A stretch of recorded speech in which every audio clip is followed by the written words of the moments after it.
Ladies and gentlemen, welcome here to the Super Wildcard Weekend NFL DFS Preview Live Show for the 2021 NFL season. My name is Adam Kohn. I am your host. I am an NFL DFS analyst here at Main Event DFS. I'm also a content provider here at Main Event DFS. We have a lot to get to. 6 games, 3 main slates here on FanDuel. Ladies and gentlemen, welcome here to the Super Wildcard Weekend Preview Show. This is an interactive show. If you have questions while watching this live, feel free to drop them in the YouTube chat. And while you're over there on the YouTubes, drop a like on this video, hit that subscribe button, and hit that notification bell. That way there, each and every single one of you are notified every single time we go live or we drop a podcast or any kind of content here at the Main Event DFS YouTube channel. Additionally, leave a comment down below. Talk to us. We want to hear from you. For the loyal listeners, tell us who you're on, who you're not on, what plays you like and what plays you don't like, and all that other fun stuff. Tell us what sites you're playing on. Tell us anything. Tell us what kind of site you're playing on. Tell us what contests you're entering, what contests you like this week. Is there one that's standing out to you that we should be taking advantage of that we're not thinking about? Today, we will be answering any and all questions on this live show related to any website. The stream is going to be FanDuel based, but if you have a question for DraftKings, FanDuel, Yahoo, and or Prize Picks, again, drop your comments there in the YouTube chats or tag me in the Main Event DFS NFL Discord channel. That way there I know it's a question for the show. I will be monitoring both. We have a lot to get into. This is Super Wildcard Weekend. There are 6 games here for Wildcard Weekend. It is kind of crazy. So, with that being said, we're going to get started here. We're going to start off with the Saturday main slate. It is a 2-game slate. We have 2 games here on Saturday. We have the Las Vegas Raiders at the Cincinnati Bengals, and we have the New England Patriots at the Buffalo Bills. Oh boy, oh boy, oh boy. Whatever will we do with this? I'm going to come out and say this right now. I am not going to go over my entire bracket. If you're interested in my entire bracket, you are more than welcome to reach out to me on Twitter at AdamWX21 or in the Main Event DFS Discord. Just ask me there in the NFL channel. I am picking the Buffalo Bills to face the Los Angeles Rams in the Super Bowl. Yes, I know these are kind of crazy picks. I think it's going to be a kind of crazy playoff. I'm sorry. Buffalo, I think, their time is due. I think the defense is going to start clicking when they need to. Josh Allen's looked really great. Stephon Diggs finally been coming on recently. And they have the addition now of Gabe Davis, who's been playing fantastic football. And I think Buffalo goes on to beat New England. I think that's going to be an extremely close matchup. I think Buffalo wins 27-24. Sorry, fellow Patriot fans, but I as much as I'm going to be rooting for the Patriots on Sunday, but beat Buffalo. And as a Patriots fan, I hope my prediction is wrong. But I'm sorry, we're an elite wide receiver or 2 away from actually contending for multiple Super Bowls with this team, with our elite defense and amazing running game and decent offensive line. We have no receivers. We have Hunter Henry. We have Jacoby Myers. We have Kendrick Bourne. Okay, we have Hunter Henry, and then we have the other wide receivers. You added Allen Robinson on this team, maybe a Jarvis Landry. Added anyone else, just like other more elite players. Bourne's been doing great. Myers has been doing great.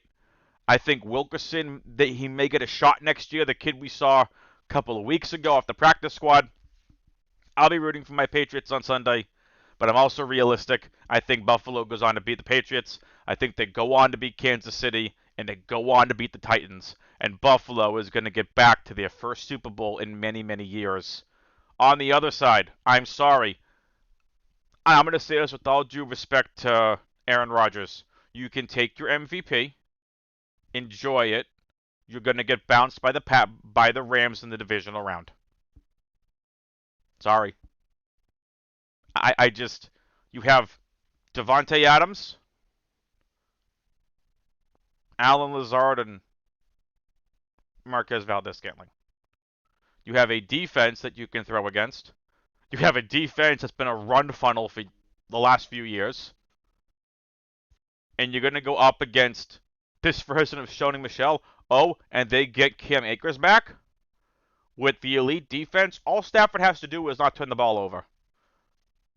And I think Stafford and that defense are ready to take him up to the next level. So I'm picking the Rams to beat the Cardinals, the Rams to beat the Packers, and I have the Rams beating the Buccaneers and their lack of an elite wide receiver core.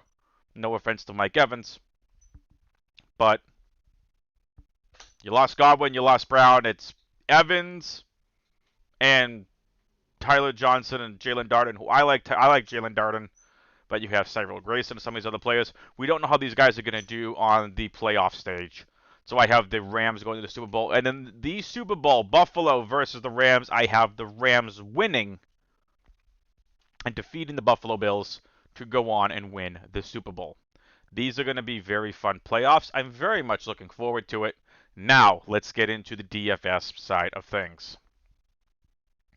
The Las Vegas Raiders at the Cincinnati Bengals. I am going to go game by game, position by position. And I'm going to talk things through on the quarterback side of things. We have Joe Burrow and Derek Carr. Joe Burrow at 7,800, Derek Carr 6,800. Look, I think the Bengals win this game. I think they win it handily. They have been so freaking good recently. They really have. They have been so freaking good, are the Cincinnati Bengals. Man, oh man. Cincinnati. I think Burrow, when you look at just all the quarterbacks here on this entire slate, you have Allen at 8,800, Burrow at 7,800, Derek Carr at 6,800, and you have Mac Jones at 6,500. Every single one of these quarterbacks are in play. Your two most obvious ones, I think, are Burrow and Allen in that order. So Burrow, of all these four quarterbacks, Burrow's my favorite quarterback on this Saturday main slate, followed by Josh Allen,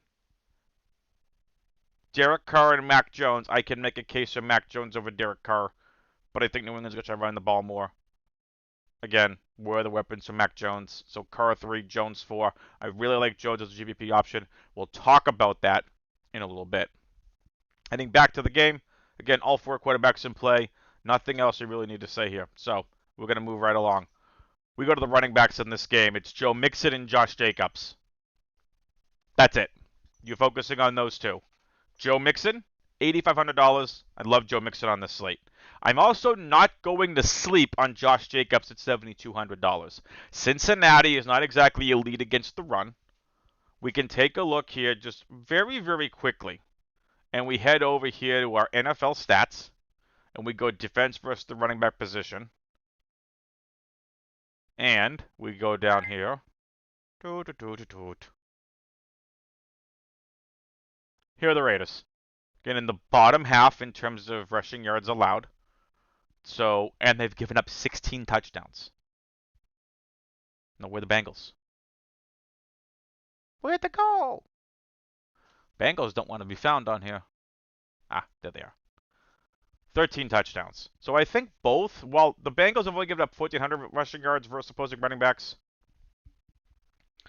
Let's flip that over real quick to receiving yards, and we see a completely different story. We see the Bengals are 1, 2, 3, 4, 5, 6. 1, 2, 3, 4, 5. They have the sixth most receiving yards versus opposing running backs. They've only given up 3 touchdowns. Now, the Raiders, on the other hand, mid-pack in terms of receiving yards allowed versus opposing running backs, but they've given up 7 touchdowns. That is third most in the NFL this season. We know Joe Mixon is a phenomenal receiving back. So I really like Joe Mixon this week. Just continues to emulate my point. However, again, I'm not going to sleep on Josh Jacobs because I think Josh Jacobs is going to need to be absolutely key in order for, in order for really, what's the best way to say this? Is competitive the right word here? Because I kind of want to say competitive is the right word here. So for the Raiders to be competitive and even have a chance of winning, Josh Jacobs needs to be heavily utilized in this game. Whether or not he's going to be, I don't know. Now, 2-game slate. Listen, folks, we need to take some shots on some players. You know who I'm going to be taking a shot on? I'm going to be taking a shot on that receiving yard stat, and that specifically that touchdown stat. I think Jalen Richard here is firmly in play on this slate. Jalen Richard, we've known for years he's going to be utilized. He's involved. He's the receiving back. You can take shots on a Peyton Barber if you want, but I'm not going there. I'm not going crazy on Richard either. Josh Jacobs is the bell cow of this team. So again, Josh Jacobs won, but again, 2-game slate, anything can happen. I'm going to take some shots on Jalen Richard in MMEs. I have no interest, I have no interest in Piran. No interest in Chris Evans. It's just Joe Mixon for me here in this game. Stepping on over to the wide receivers.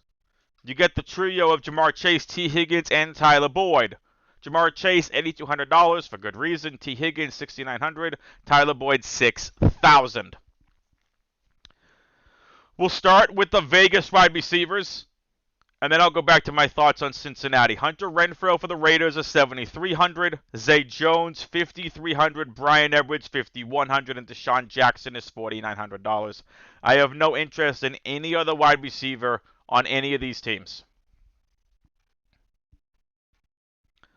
Hunter Renfrow we're playing lots of on this slate at $7,200. Sorry, $7,300. Darren Waller is expected back to this game. No injury designation. However, he's had limited practices this week. Apparently, they're probably not going to want to rush him like crazy. We all, last year when we were playing and trying to figure this out, we play Renfrow, do we play Waller, Renfrow, or Waller? You go back and forth, and you just don't know really who how to play. Renfrow has shown this year, whether Waller's in or out, his gameplay is independent of that. Renfrow probably a better play on DraftKings than he is on FanDuel this week. Yes, he's been having the receiving touchdowns this year, which is phenomenal for FanDuel, but this guy is a reception machine. So you're going to get that extra half a point over there on DraftKings than you are going to be here on FanDuel. So I like Renfrow over there on DraftKings.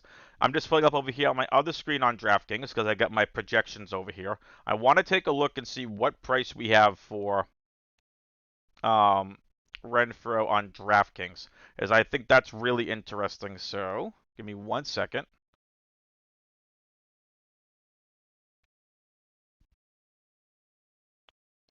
Saturday 2-game slate. Hunter Renfrow is $6,400 on DraftKings.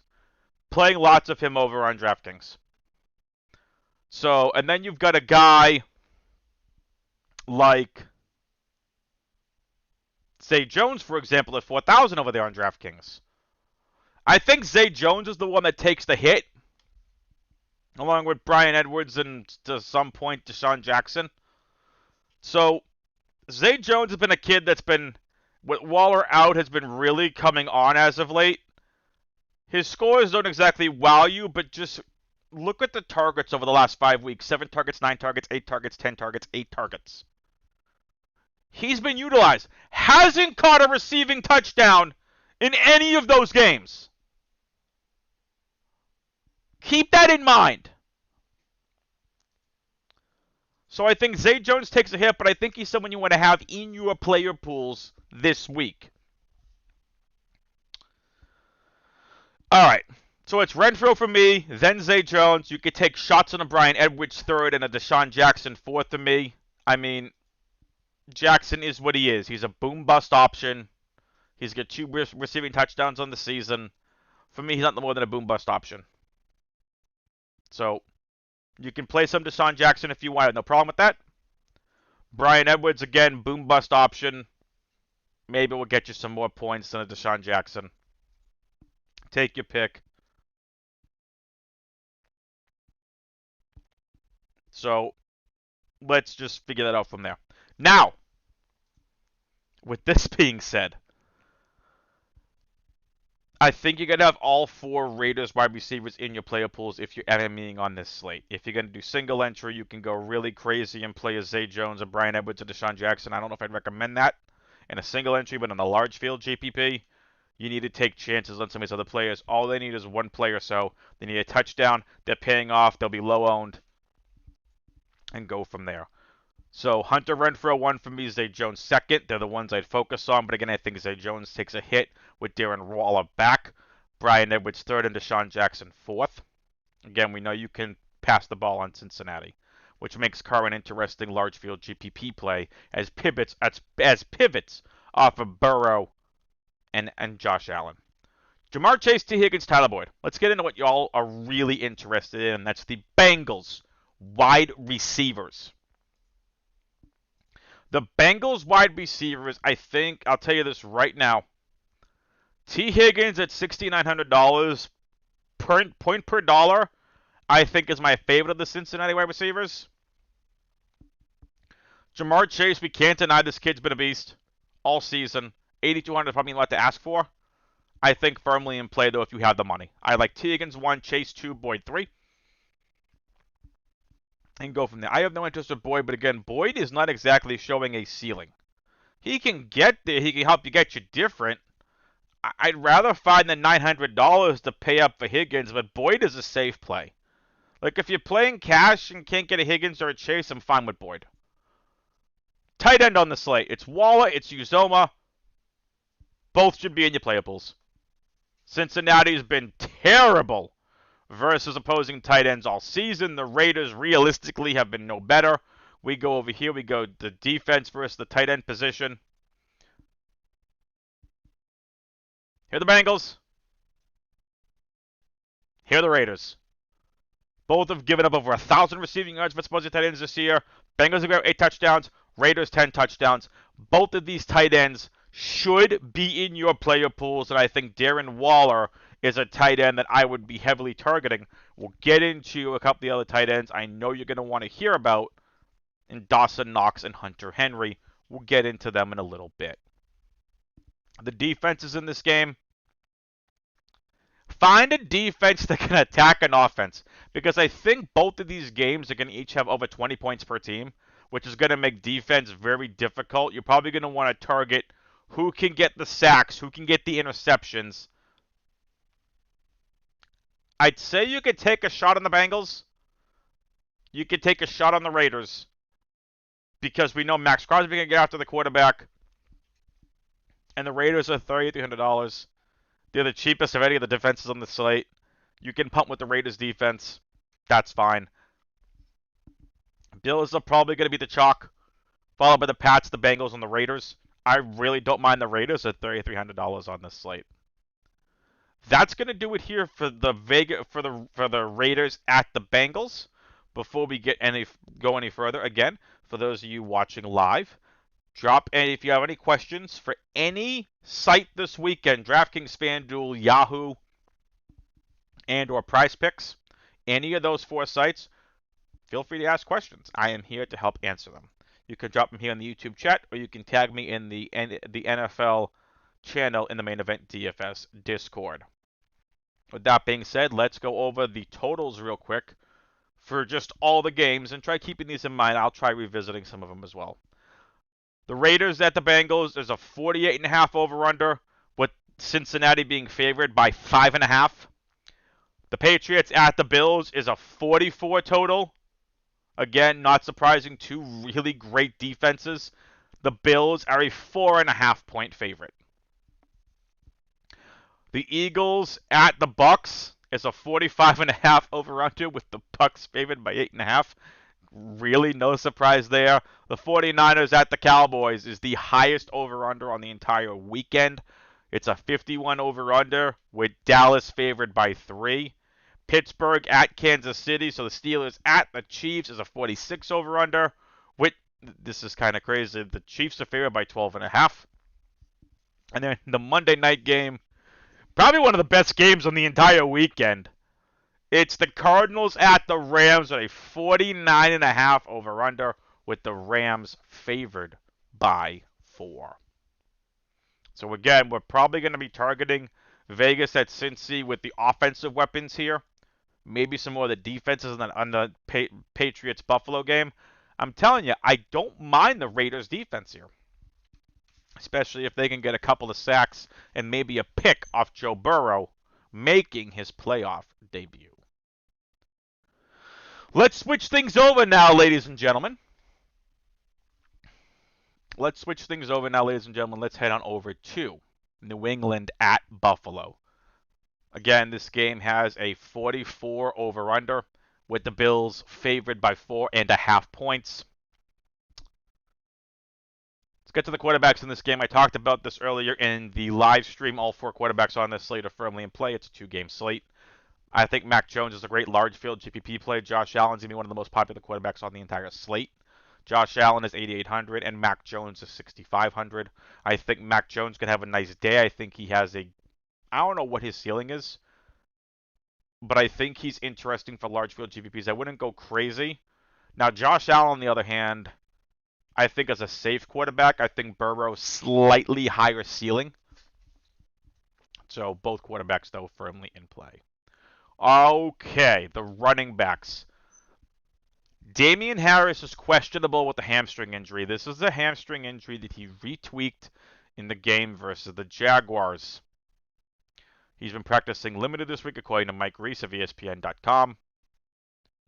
So, according to the analysis, the Patriots list 13 players as questionable for the contest, but of that group, they say that we suspect Harris is among those who are closer to the probable designation once utilized on the NFL and GF wins. I don't know why. I understand why they got rid of probable, but whatever.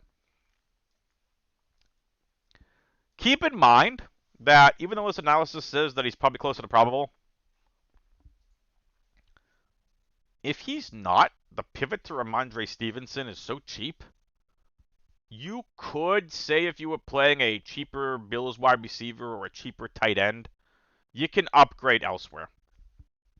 But if you're playing Damien Harris this weekend, which I think is a really good idea, you have to keep in mind now he retweaked the hamstring in the Jaguars game. I'm not saying don't play him. I'm saying he retweaked his hamstring injury. If he tweaks it again in this game, it's the Ramondre Stevenson and Brandon Bolden show. So please keep that in mind. So Damien Harris and Ramondre Stevenson, in my opinion, should be in your playables. I think you can have sprinkles of Brandon Bolden. I probably wouldn't play 2 or 3 of these guys in the same lineup. So I'm not playing a Harris and a Stevenson in the same lineup. I don't see the upside there. I think Harris is someone you absolutely should be playing. But that questionable with the hamstring injury, it really worries me. Because hamstring injuries, especially for running backs, can be retweaked, not easily, but you don't want them risking re-injury. And just keep that in mind. If you're playing him, it's not without risk. I think Stevenson actually could have a sneakily good game here, especially if Harris does miss any time. So I think Ramondre Stevenson is very interesting for large field GPPs, but Harris is definitely someone who should be on your radars. And we know Buffalo has struggled in the second half of the year versus opposing running backs. So Harris 1, Stevenson 2, Bolden 3. I think Stevenson probably has the highest ceiling of any of the Patriots running backs this weekend. Devin Singletary has shown he's been an absolute stud the last several weeks of the season. He's versus the New England Patriots, who have been very good versus opposing running backs. At least they should be in theory. This year, they're actually giving up more rushing yards than the Bills. So I think Devin Singletary is firmly in play. However, I want you to keep this in mind. They may be giving up 1,730. They've given up 1,738 rushing yards versus opposing running backs this season. They've given up 6 rushing touchdowns, which is tied for best in the league. Just keep that in mind. We know that Singletary can catch the ball. Well, the Patriots have given up 826 receiving yards versus opposing running backs. They've given up 3 touchdowns. They stuff running backs in the red zone. They stop them. So I think Singletary is a great pivot option off any of some chalk running backs. I'm going to go real quick here. I'm going to switch this over to FanDuel on my projections. I'm curious what the project.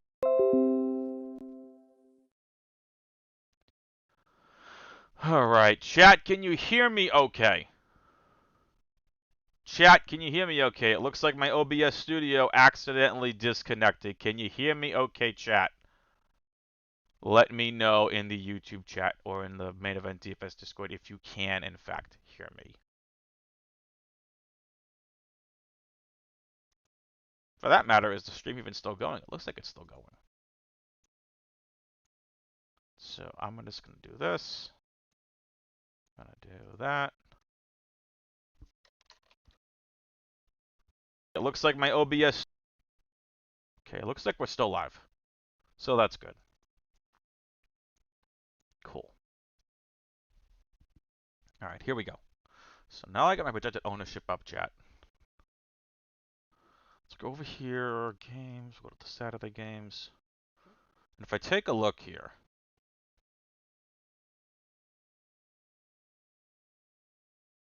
okay, apparently Devin Singletary is not as much of a sneaky play as I thought. The projected ownership that I'm looking at for Singletary is actually has him coming in at 41.4% projected ownership.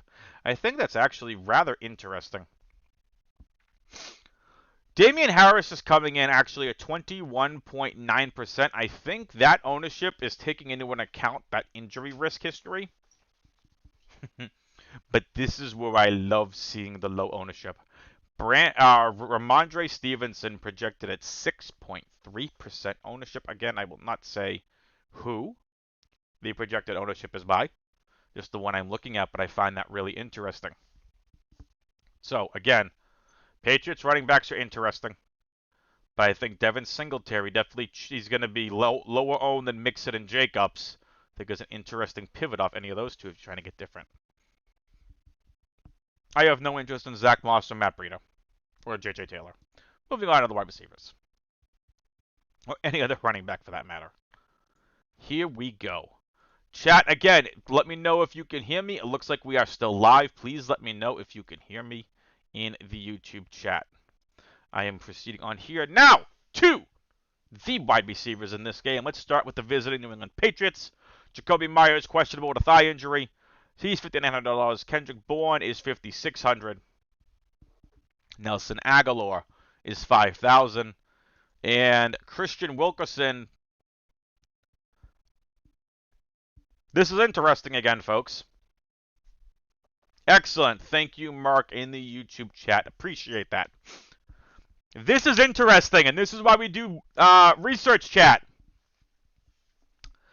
According to RotoWire, news from RotoWire, Wilkerson has been elevated to the Patriots' active roster in advance of Saturday's playoff opener against the Bills. That is going to be interesting in this game. If you're playing a single game showdown, I think Wilkerson makes for a very interesting play this weekend if he plays on the field. Again, you have to watch actives and inactives. If he's a healthy scratch, great. But Jacoby Myers, questionable with a thigh injury. Practicing in limited fashion, according to Mike Reese of ESPN.com. He's most likely going to play.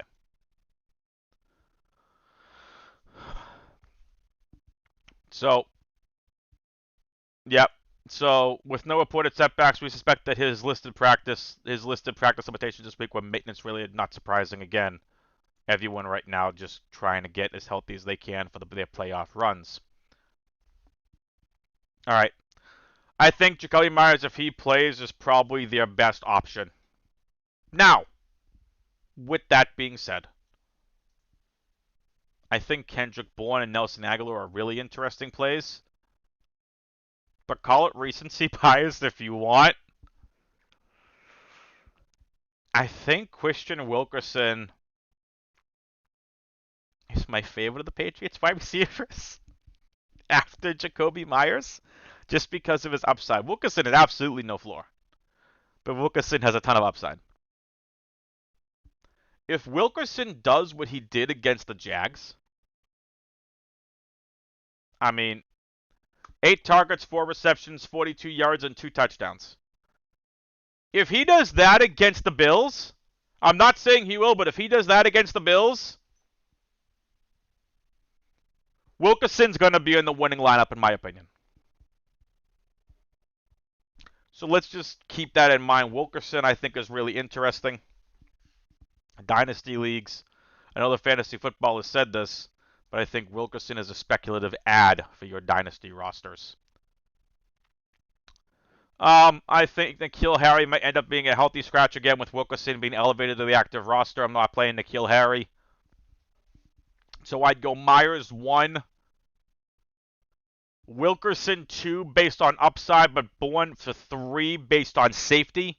And Aguilar is just, again, lack of a floor and upside, but he really hasn't been used that much at all this season in any kind of meaningful way that has affected fantasy-wise. Great for the team.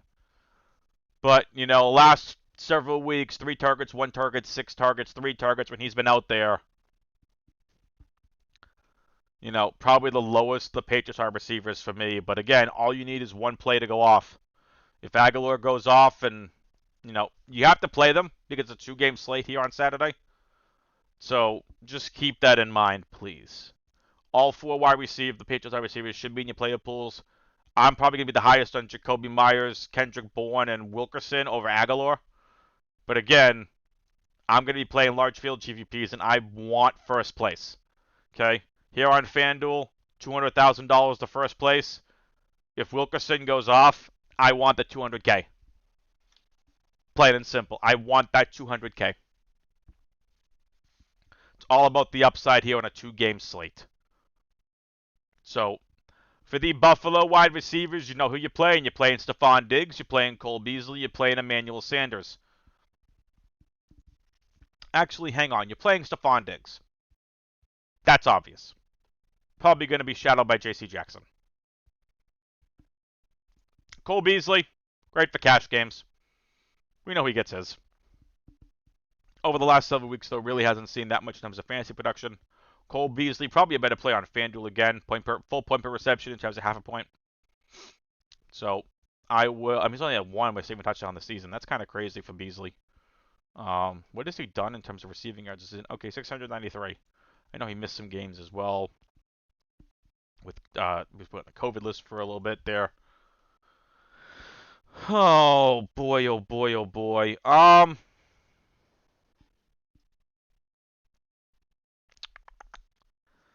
The debate this weekend, I think, is going to be Emmanuel Sanders versus Gabe Davis. So ask me 1 second. All right.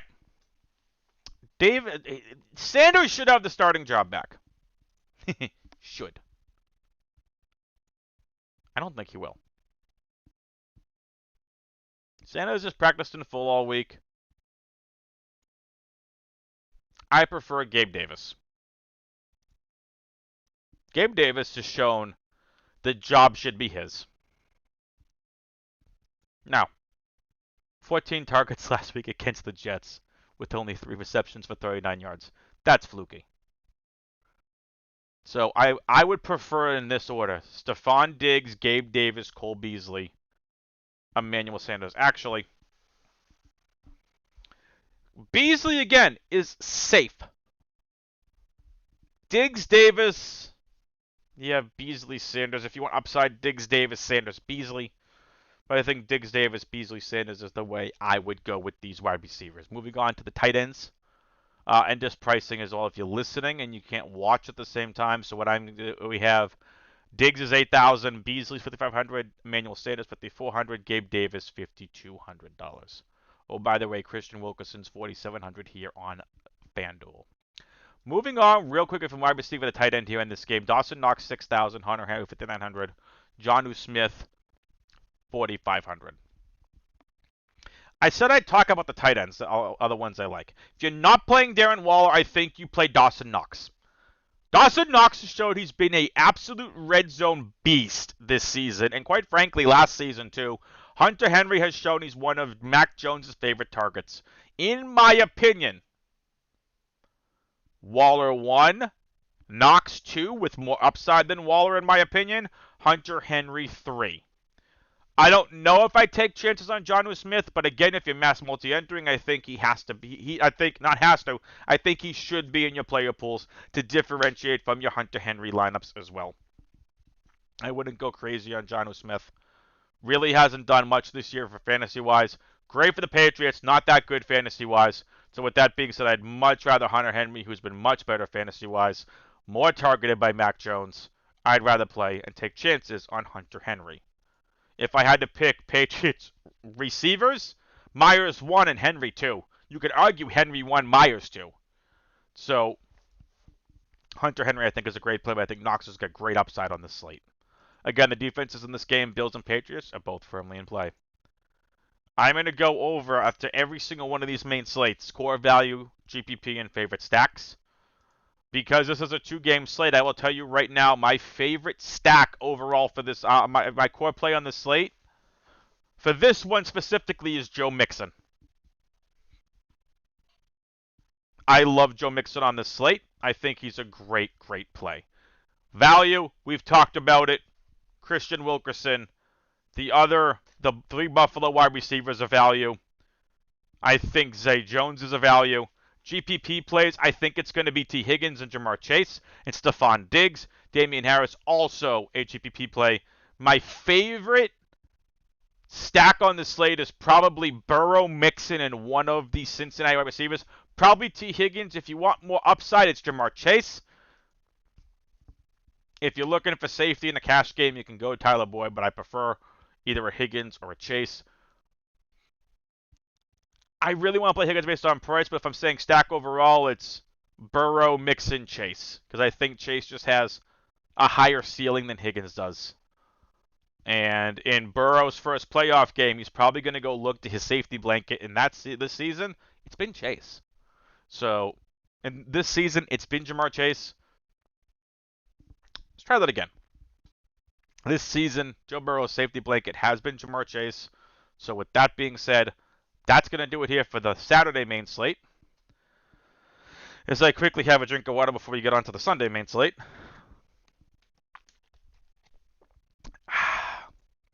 All right.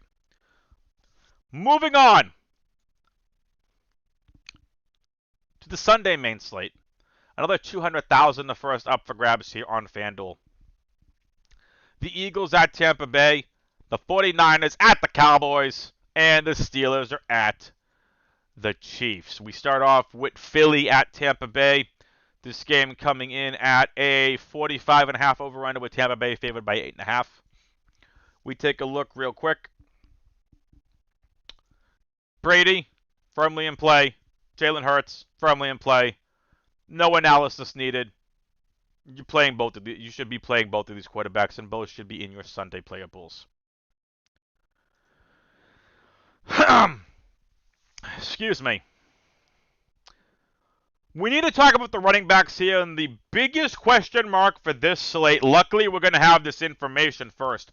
Leonard Fournette is still on IR. He has not been activated off the IR yet.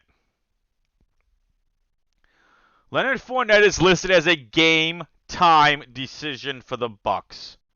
If Fournette plays, I'd be interested in playing him at $7,300. I wouldn't play lots of him, but I'd be interested in playing him. Ronald Jones already ruled out with an ankle injury. That means it's going to be Keyshawn Vaughn and Le'Veon Bell. If Leonard Fournette can't go in this game, quite frankly, if I was the Bucs, I'd leave Leonard Fournette on the IR for another week, let him rest, and watch Brady beat the crap. Watch Brady beat the absolute crap out of the Eagles this week. And I think Keyshawn Vaughn, it would be perfectly fine. Keyshawn Vaughn, definitely someone I'd be interested in. Last week versus Carolina, who's a good run defense. 10 rushing attempts for 29 yards and a rushing touchdown. Also had 2 targets, caught both for 12 receiving yards. Had 11.1 FanDuel points. I absolutely think that Keyshawn Vaughn at $5,400 would be firmly in play on this slate if we know for sure that Fournette is out. If Fournette plays, I think that really lowers what you should be playing with Keyshawn Vaughn. Definitely think it should be in your player pool, but again, this would be like a Harrison Ramondre type of thing. Vaughn would have the upside. Fournette's the go-to. We do not know what Fournette is. I don't even know if Fournette's been practicing. Is he still considered on IR? We don't know what he's been doing. He could be practicing at home. Who knows? Pay attention. Good thing this is the 1 o'clock game. We'll have the actives and inactives report coming out before game time. So just keep that in mind. Miles Sanders ready to go for this game. I'm actually more interested in Boston Scott than I am Miles Sanders. We know Miles Sanders is a pass-catching running back as well. But I think Boston Scott this season has shown that he's such a versatile running back. We could easily see Boston Scott involved in the passing game or as a goal line back. I think I like Boston Scott at $5,900 over Miles Sanders, who's also $5,900 on the slate. I really have no interest in Jordan Howard.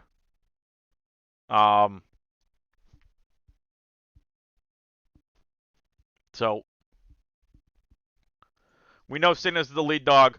This report even here is saying from Mike K of the Newark Star Ledger that Howard and Boston Scott are expected to rotate in behind lead option Miles Sanders' hand for reps out of the backfield in Sunday's wildcard game against the Bucs. Again, Mike K of the Newark Star Ledger reports. Realistically, not surprising here. Okay, Jordan Howard's been decent. Boston Scott's been great. Sanders has been great. Sanders doesn't have one touchdown this season. That's insane. He has 754 rushing yards, 158 receiving yards, and he doesn't have one touchdown in the season. That's crazy. I was watching some guy on TikTok, I think it's Salvatore Vitri, and he said that, and I'm like, who was this? It's a Carson. I had no idea when he was going over those stats. I'm like, oh, it's Miles Sanders. Interesting. Miles Sanders, I think, should be in your player pools. I just like Scott more for the upside over Sanders. So for me, it'd be Scott 1, Sanders 2, and Howard 3. And go from there. I have no interest in Le'Veon Bell. In my opinion, he was signed there. Great veteran. Gonna try getting him a Super Bowl ring. My opinion. Wide receivers, folks, ladies and gentlemen here. Before I get into the wide receivers, again, for those of you listening and watching live, drop a like on this video, hit that subscribe button, hit that notification bell. That way there you all know every single time there was content dropped here at Main Event DFS on our YouTube channel. And leave a comment down below as well. Tell us who you like, who you don't like, who you on, who you not on, games you're targeting, games you want no parts of. Things like that. Players you want no part of, players you be overweight on compared to the field, at the field, whatever. Chat with us. Chat to us here in the YouTube chat. And over at the Main Event DFS Discord NFL channel. I'm here to answer your questions for any of the websites. DraftKings, FanDuel, Yahoo, and or Prize Picks. Let me know. If you have questions, I'm here to help answer them. Let's get to the wide receivers. Mike Evans for the Bucs. $800, the most expensive wide receiver here for this game. And then $2,000 cheaper is Mr. Devonta Smith, $6,200. Let's talk about the Philly wide receivers real quick. I think Devonta Smith absolutely in play for this game.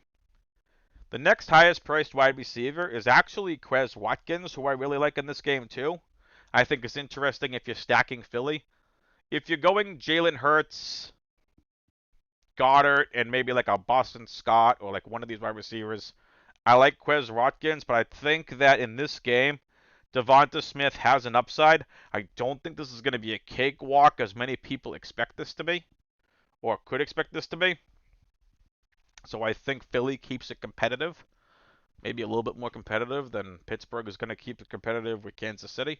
We'll get into that game in a little bit.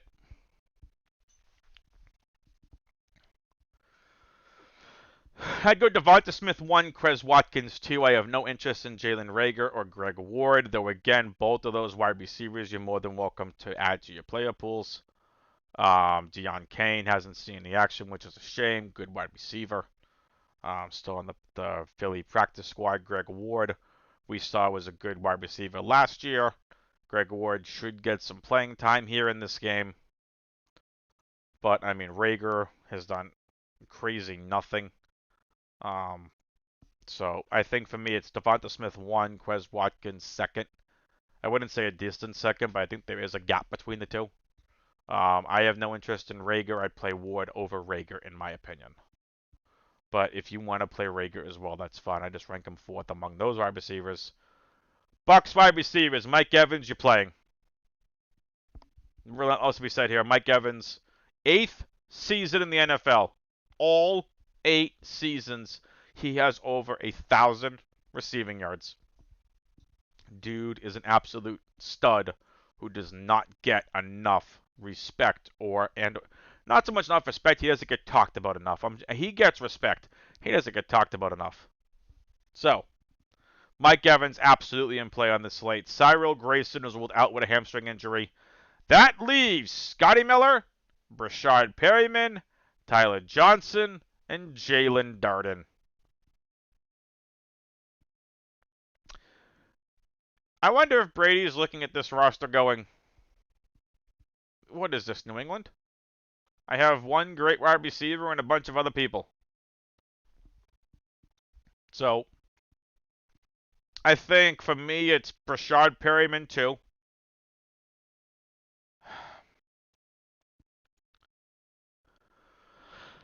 Scotty Miller really hasn't been utilized.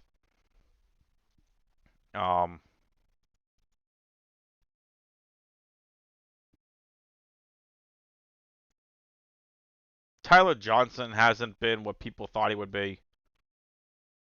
Jalen Darden is someone who can break a slate, in my opinion. Hasn't really materialized. He is a rookie, I believe. So, I'd go Mike Evans 1, Brashard Perryman 2, Tyler Johnson 3, Scotty Miller 4, and I would go Jalen Darden 5. I have no interest in any other wide receiver here on the slate. Hey, it's Akeem Butler. Oh, and he was waived by the Eagles. He's not on that team. It's a shame. Kid had a lot of talent. So yeah, with that being said, oh, there's Keyshawn Johnson from the Cardinals. Sorry. Let's take a look here. Yeah. So I just have no interest in Keyshawn Johnson either.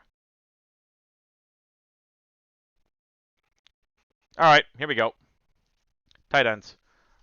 Rob Gronkowski, Dallas Goedert, both firmly in play on the slate. Cam Brate also in play. Wouldn't go crazy with them. Richard Rodgers. Man, I was on Richard Rodgers a lot last week. Did not materialize at all. So, yeah.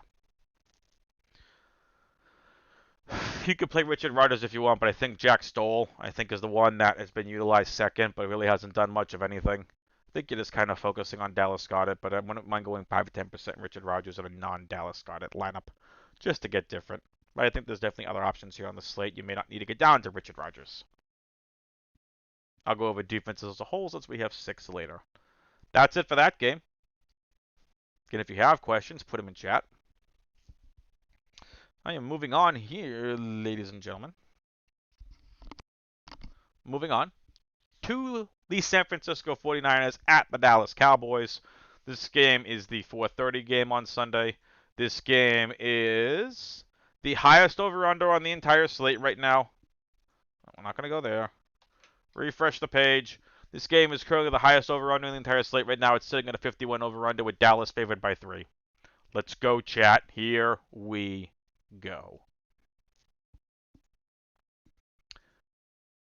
Quarterback. Dak Prescott, Jimmy Garoppolo, both are in play. Dak is 8,000, Jimmy Garoppolo 6,800, Trey Lance $6,300. I think Jimmy Garoppolo is really interesting on this slate for large field GPPs. Dak, phenomenal quarterback play, nothing else to say for this slate. He's a phenomenal quarterback play at $8,000. Now, running backs, here we go, chat. Elijah Missile, as coined by the fantasy football, is his nickname. Elijah Missile against the Dallas Cowboys, firmly in play at $7,400. I have no interest in any other San Francisco running back in this game. It's Elijah Mitchell, and that's it. Now the fun chat. It's Dallas running back discussion time. Ezekiel, I got overpaid. Elliott or Tony, I'm better than Ezekiel, Elliott, Pollard. Yeah, I said it, chat. I said it. A lot of the DFL, there's a lot of respect, well-respected people that I respect in the industry, in the football industry, and the fantasy industry, that have been on the Pollard bandwagon since he got drafted by the Cowboys. And then Zeke got paid that ridiculous amount of money, and I'm happy for Zeke, because that's a lot of money. I'm happy for him and his family. I would rather play Tony Pollard at $5,700, save the $2,000 from Ezekiel Elliott. I said it! I prefer Tony Pollard to Ezekiel Elliott in this game. That being said, I think you should have both in your player pools. Personal choice, I prefer Tony Pollard in this game. We've seen Tony Pollard be way more of an explosive running back this season than Ezekiel Elliott. So with that being said, I want Tony Pollard over Ezekiel Elliott, but I think both should be in your player pools. Again, here on FanDuel, Zeke is $7,700. Tony Pollard, no injury designation, is $5,700. Tony Pollard was a full participant in practice for the Cowboys on Wednesday. Excuse me, here we go. Wide receivers. I gotta keep things interesting here, chat. You know what I'm saying? No guest host there with me to do banter this week. So, I gotta keep things interesting for you. Here we go. San Francisco wide receivers. It seems like I've one wide receiver with how off and on Brandon Ayuk has been. But Deebo Samuel and Brandon Ayuk and Juwan Jennings and Trent Sherfield are the 4 wide receivers you want to target in this game. Deebo at $8,700, Brandon Ayuk $6,100, Juwan Jennings $5,200, and Trent Sherfield at $4,600. Look, you're playing Deebo Samuel. You're playing lots of Deebo Samuel. Really no surprise here. I think Brandon Ayuk is 100% firmly in play on the slate. Juwan Jennings, I think, is someone, if you're making a low-owned player group, someone I would absolutely add to that group is Juwan Jennings. I also want to add to that group Trent Sherfield, but in order for me, it's Deebo 1, Brandon Ayuk with, I think, a major ceiling on this slate for large field GPPs, and the slate in general.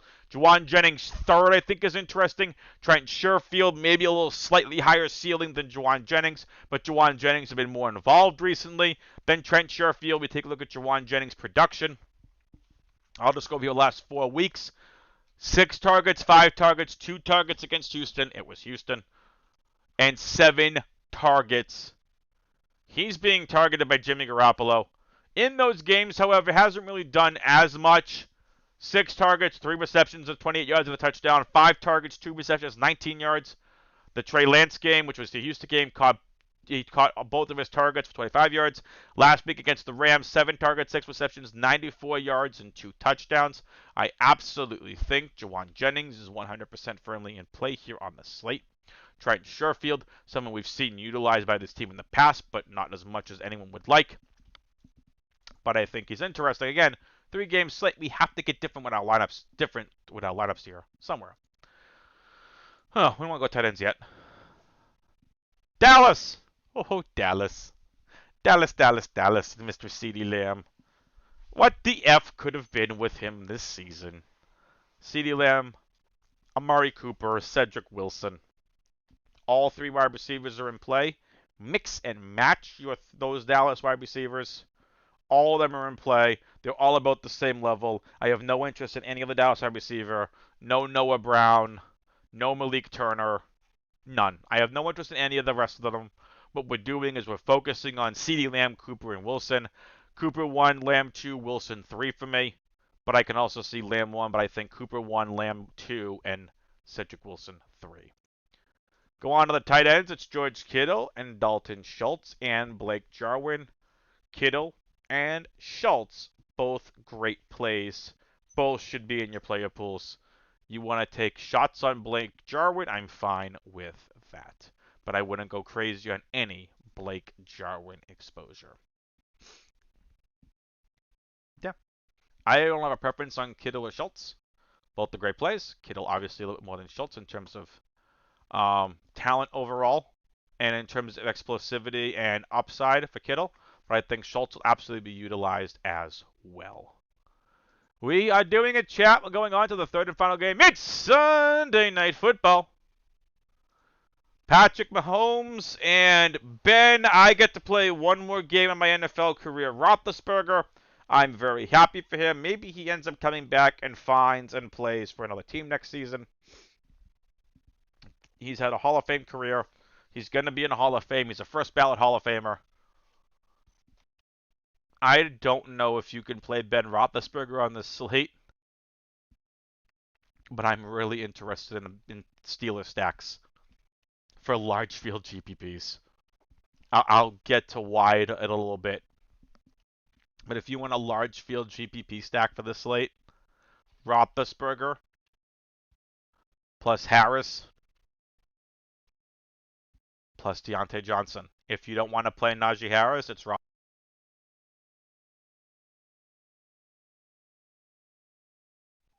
Sorry about that, chat. My headset shut off again. Though, making it almost to an hour. Thank you, headset. All right, with that being said, before my headset shut off, if you want to play someone that is a non-running back, so if you want to stick to the receivers, I think it's Roethlisberger plus Deontay Johnson plus Pat Freiermuth. We'll get to Chase Claypool in a little bit, but I think that's an interesting large field GPP. I don't need to say anything about Patrick Mahomes. He's awesome. Future first ballot Hall of Famer as well, and Patrick Mahomes, in my opinion. You're playing Patrick Mahomes. Running backs on this slate. Najee Harris questionable with an elbow injury. Daryl Williams is questionable with a toe injury. Clyde Edwards-Helaire is ruled out with a shoulder injury. He was ruled out today. That leaves Derek Gore if Daryl Williams can't go either. Najee Harris is listed as questionable.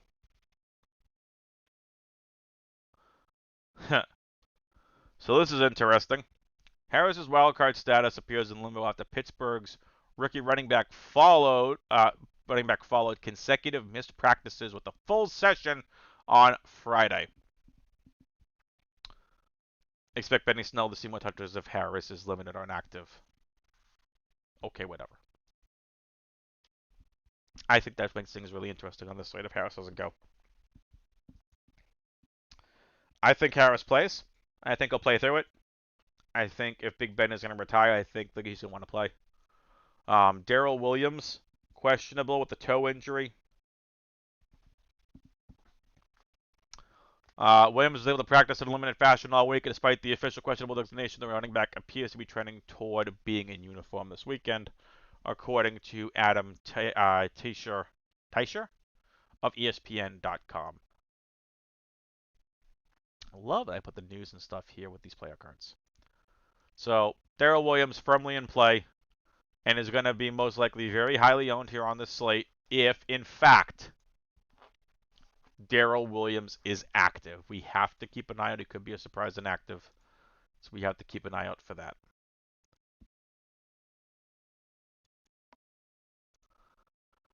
He is currently... Yeah, projected ownerships here haven't changed yet because Clyde still has a projected ownership. Daryl Williams currently at 32.1% according to the projected ownership model that I am looking at.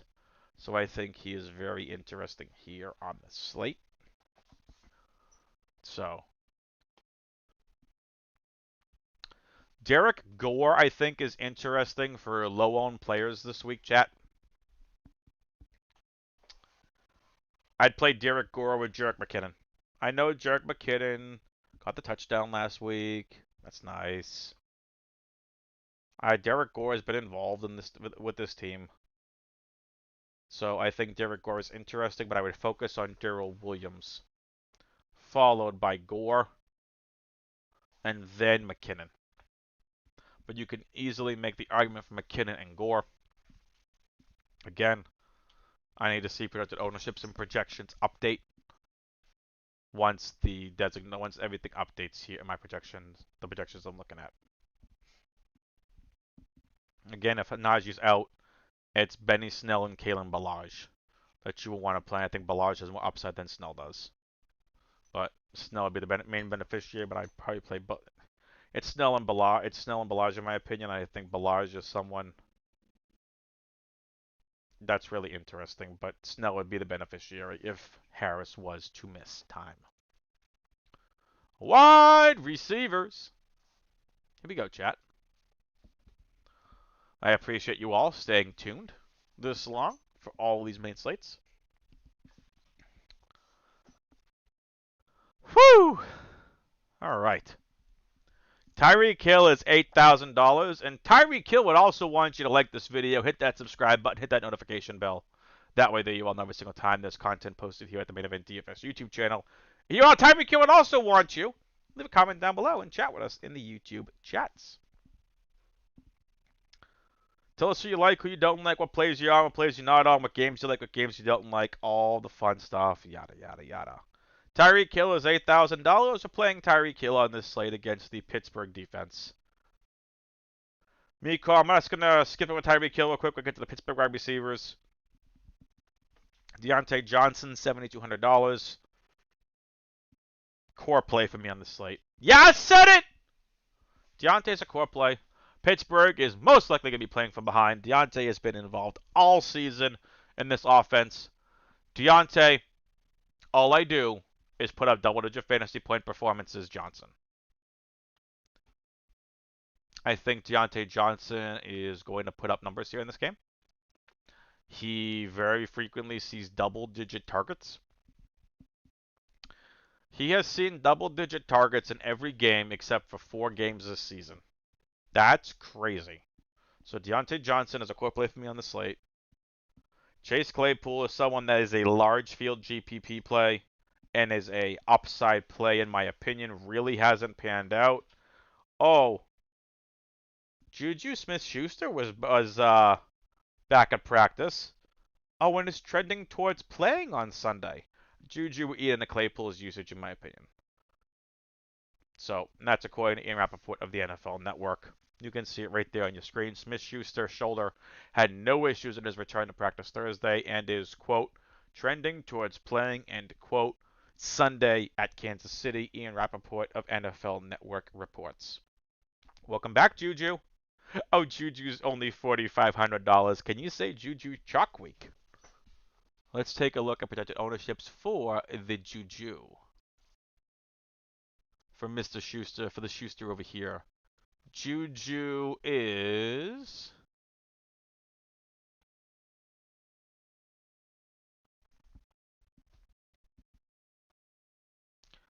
currently projected at 11.9% ownership. I expect that to go up.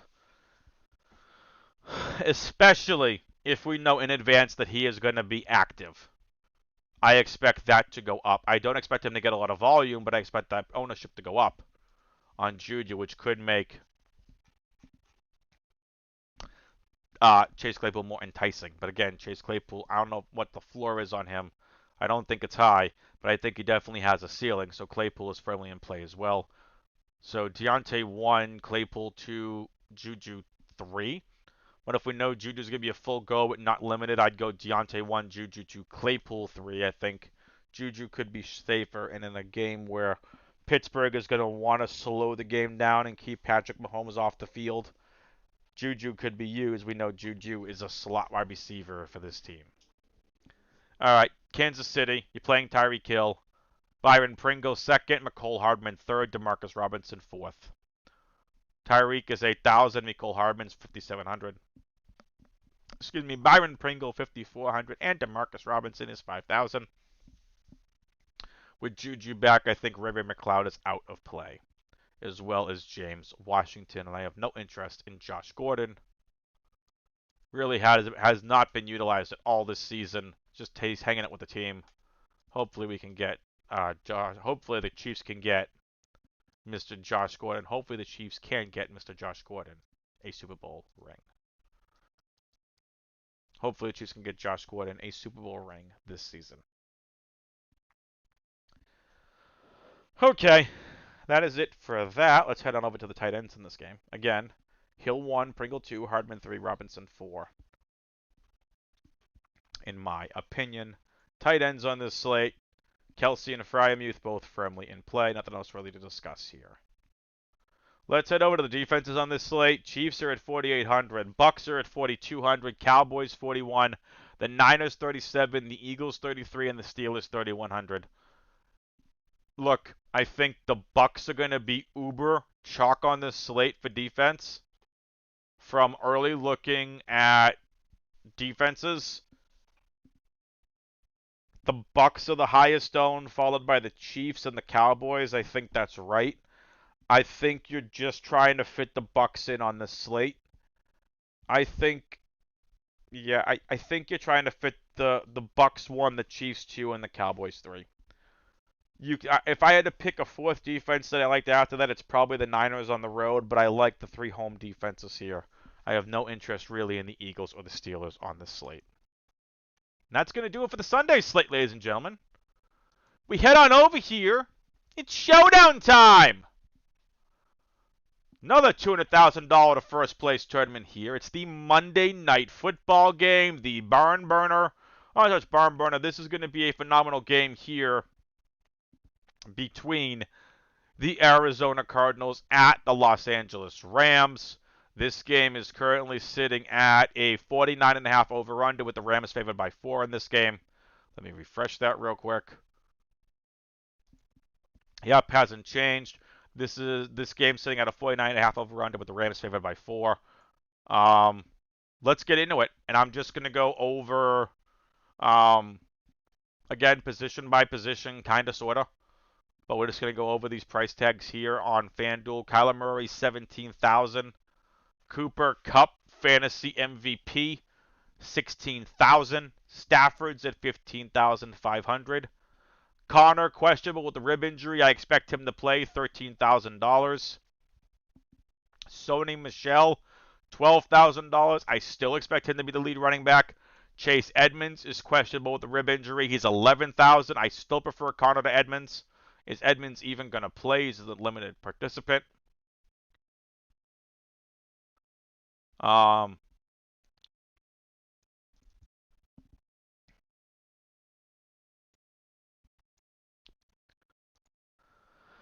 Oh boy. Connor, a non-participant in practice on Friday. Edmonds was limited. Oh boy. Connor's a game time decision from Monday's game. Yikes. So if Connor doesn't go, Edmonds looking at way more touches. According to the analysis they ran that last card, he's looking at for a full 3-down bell cow roll, one of the few times all season. Again, all the RotoWire analysis here on FanDuel. Not plagiarizing anything. It's just right here on these news and video cards. So, we need to wait and see if Connor plays. Connor's a phenomenal play. If Connor's out and Edmonds plays, Edmonds is a great play and will have tons of volume. $11,000, she should become really chalky. Keep an eye out to injury reports all weekend and the actives and inactive reports before Monday night's game.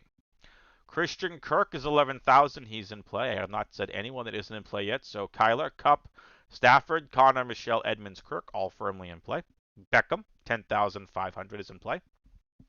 Henderson still on IR with that MCL injury. The kickers, Matt Gay and Matt Prater, firmly in play on this slate. Tight end Zach Ertz, absolutely in play at $9,000. I'm sorry, FanDuel. This is wrong. So I think what we do here is we take advantage of this and we play some Zach Ertz. I think that's going to help get things different. Tyler Higbee, I think, is interesting at $8,500.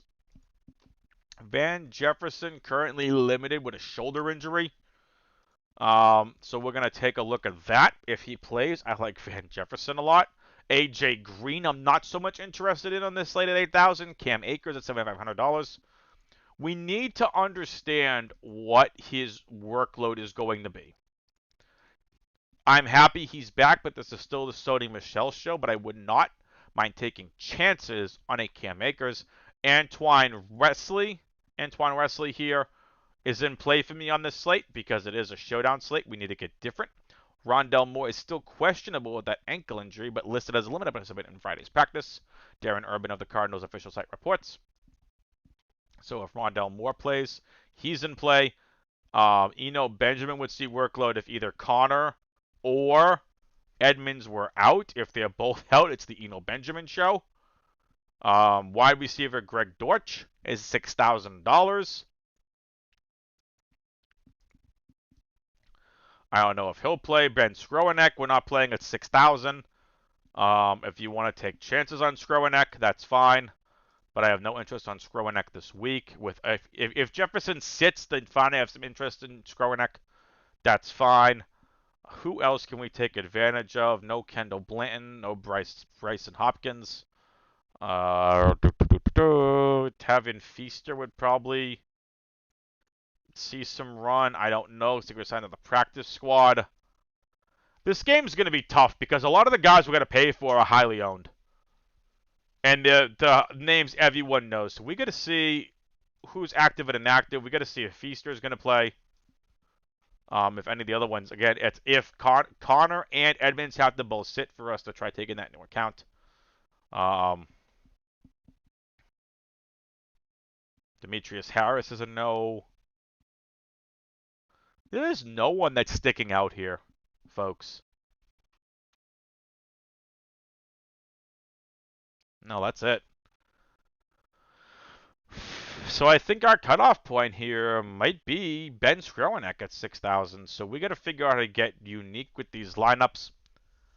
Both quarterbacks are in play. I actually kind of like Stafford, but I think both here are firmly in play, chat. The reason I say they're both in play, we know Kyler has an insane upside, but Stafford's going against the weaker defense. The Rams are probably one of the best defenses, still not the best defense in the entire playoffs. So, yeah. Cooper Kupp is going to be highly owned and good reason. Do not fade him. Played lots of him. Definitely go. I'd be, whatever the field's at, I'd be over it. He's that good. Again, Connor and Edmonds, I think, are going to dictate how this slate goes. Again, I'm recording this on Friday. This game's on Monday. In terms of how you're playing and filling out the rest of your lineups. Michelle's a great play. Kirk's a great play. Beckham's a great play. I think the kickers are definitely going to be in play. I'd only play one of the kickers. Zach Ertz is underpriced at 9,000. I think he's probably going to be a little chalky. I like that. He's been seeing a lot of workload over the last several weeks. A lot of volume. 11 targets, 13 targets, 9 targets, 10 targets over the last 4 weeks. So 11 targets, 6 catches. 13 targets, 8 catches. 9 targets, 7 catches. 10 targets, 7 catches. Let's do it. Yeah, let's do it. We're going right back to the Zach Ertz trade. No touchdowns in that time. He catches touchdowns. These games are completely different, and his price tag's probably a little higher. Tyler Higbee, I think, is firmly in play after his 2 touchdown performance last week, but still definitely in play for Ertz to Higbee. Van Jefferson, if he plays, I really like Van Jefferson this week. I can make the case for Jefferson over Beckham. Beckham's been more used. AJ Green, you can play. I'm not the biggest fan of him this week. I think I'd rather take a chance on an Antoine Wesley over an AJ Green. Cam Akers, again, I want to see if he's going to be utilized fully or not. Benjamin in play only. Only Benjamin's going to be in play. One of Connor or Edmonds have to be out for him to be in play. Greg Dortch signed off the practice squad. We do not know if he's going to be still on. He's going to be behind Wesley and Andy Isabella as well. If you want to take a chance on Andy Isabella here, it's $50,000. Was a coach's decision. He was inactive. So, really hasn't been utilized at all this season. But if you want to take 5 to 15% chance on Andy Isabella, totally fine as well if he's active. And that's going to do it, chat. Oh, let's go back to the other slate real quick. Because I never gave you my core value GPP and favorite stack from the last game. I will not give one for the Monday Night Football game with the exception of Cooper Kupp. And play lots of Cooper Kupp. Core play for me on this slate, again, I told you earlier, is going to be Deontay Johnson at $7,200. Value on this slate, we have lots of value here. We got running back value of Boston Scott, $1,800. Tony Pollard, 57. Derek Gore, 54. Vaughn, 54. Wide receiver value, we have guys like Hardman, Pringle, and Juwan Jennings, and Demarcus Robinson, Quez Watkins. Rashard Perryman, I think, is interesting as value in GPP. The tight ends are what they are. All tight ends are GPP players. I like Freiermuth as my tight end GPP. Quarterback, I'm going to go Jalen Hurts as my GPP. Actually, Hurts and Garoppolo GPP plays here. Excuse me, Elijah Mitchell and Tony Pollard running back GPP plays. Favorite stack here. I'll go Garoppolo, Samuel, and Kittle. We'll go with that. Oh, what's up, Mr. Ty? Good to see you, my friend. All right, that's going to do it here for this live stream. Again, if you have any questions, drop them in chat. I'll do my best to answer them. I'll go right back to the Monday Night Football game. If you want a chalkier favorite stack, it's probably Mahomes, Hill, Kelsey. Very tough to make it work, but I think for large field GPPs, I would not underestimate Garoppolo, Samuel, Kittle. Garoppolo, Samuel, Kittle. I think Garoppolo is a great large field GPP tournament play. If you have questions, put them in chat. I'll do my best to answer them before we head off here on the live stream. Monday Night Football core play here on this slate is going to be Cooper Kupp. The value and GPP, the value is Zach Ertz purely because he's under $10,000. GPP play Antoine Wesley. I'm probably not going to, I mean, we're going to try stacking our quarterback with two of their other players from the same team. Again, if I've told you all season, listen to Al Zeidenfeld stuff on YouTube. He's incredible. He's awesome. He goes over his single entry, his single game his single game strategy. It's really informative. And that is going to do it. I don't see any questions here in the YouTube chat. Let me see if we have any questions here on Discord. We do not. I thank every single one of you for tuning in to this NFL DFS Super Wildcard Weekend live stream for the 2021 NFL season. Tune in next week. I will have another live stream next Friday night, and we are going to be talking about the divisional round here for NFL. Again, my name is Adam Kohn. You can follow me on Twitter at AdamWX21. Follow Main Event DFS on Twitter at Main Event DFS, MANE. Thanks for tuning in. Thanks for watching. Good luck on all of these slates. Latest, peoples.